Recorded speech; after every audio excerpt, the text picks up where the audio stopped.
কুড়ুলের আঘাতে আদিবাসী মহিলাকে খুনের অভিযোগ প্রতিবেশীর বিরুদ্ধে আটক অভিযুক্ত। বীরভূমের মোহাম্মদ বাজারের সালডাঙ্গার ঘটনা, কি কারণে খুন ইতিমধ্যেই তদন্ত করা হচ্ছে। এই নিয়ে মোহাম্মদ বাজার থানার পুলিশ তদন্তে নেমেছে এই ঘটনাকে কেন্দ্র করে। আমাদের সঙ্গে ফোন লাইনে রয়েছেন আমাদের প্রতিনিধি মনা বীরবংশী। মনা, পুলিশ ইতিমধ্যেই তদন্তে নেমেছে, যে কি কারণে এই খুন করা হলো, কি জানতে পারছো? দেখো অনন্যা, নিঃসন্দেহে এই মুহূর্তে দাঁড়িয়ে অত্যন্ত গুরুত্বপূর্ণ এবং বড় খবর বীরভূম জেলার ক্ষেত্রে।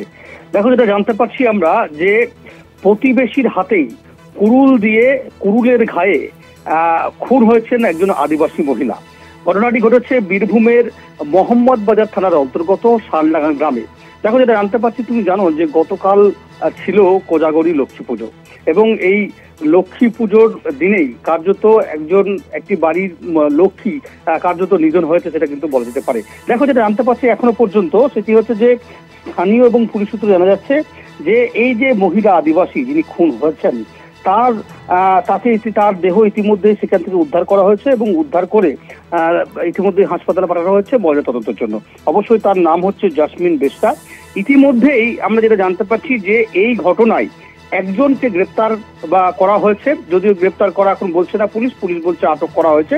পরবর্তী সময়ে তদন্ত প্রক্রিয়া চালানোর পর তাকে গ্রেপ্তার দেখানো হবে, এমনটা পুলিশ সূত্রে খবর।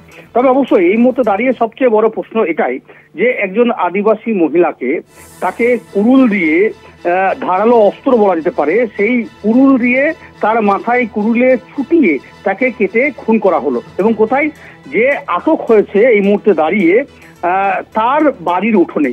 এখন এর নেপথ্যে কারণ কি, মানে হঠাৎ করে আচমকা এই মহিলা তার বাড়িতে রাতে বেলায় গেলেন, কেন গেলেন, কি উদ্দেশ্য, কোনো কি অবৈধ কোনো সম্পর্ক ছিল, নাকি অন্য কোনো অসৎ চিন্তা ভাবনা ছিল ওই মহিলা, কোনো চুরির উদ্দেশ্যে কি সে তার বাড়িতে গেছিল? এটা একটা বড় প্রশ্ন। খুব স্বাভাবিকভাবে সেই সময় আবার কি কারণে হঠাৎ করে এই মহিলার মাথায় যে আটক হয়েছে ওই প্রতিবেশী, সে আঘাত করলো এবং আঘাত করে তাকে সেই উঠোনের মধ্যেই তাকে মেরে ফেলে দিল। এই সামগ্রিক বিষয় নিয়ে এই মুহূর্তে দাঁড়িয়ে মোহাম্মদ বাজার থানার যারা পুলিশ তদন্তকারী অফিসাররা, তারা কিন্তু তদন্ত প্রক্রিয়া চালাচ্ছেন এবং একেবারেই শিকড়ে ঢোকার তারা চেষ্টা করছেন যে হঠাৎ করেই এরকম ধরনের ঘটনা ঘটলো কেন। খুব স্বাভাবিকভাবে দেখো, মোহাম্মদ বাজার তুমি বুঝতেই পারছো বীরভূম জেলার অন্যতম গুরুত্বপূর্ণ একটি অঞ্চল।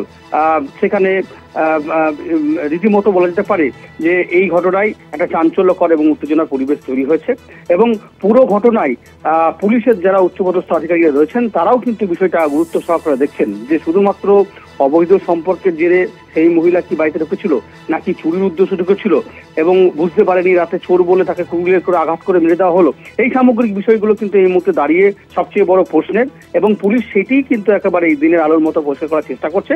তবে পুরো ঘটনায় রীতিমতো কিন্তু এই মুহূর্তে দাঁড়িয়ে চাঞ্চল্য ছড়িয়েছে সেই এলাকায়, সেটা বলা যেতে পারে। ধন্যবাদ তোমায় মনা, আমাদের সঙ্গে ফোন লাইনে ছিলেন আমাদের প্রতিনিধি মনা বীরবংশী।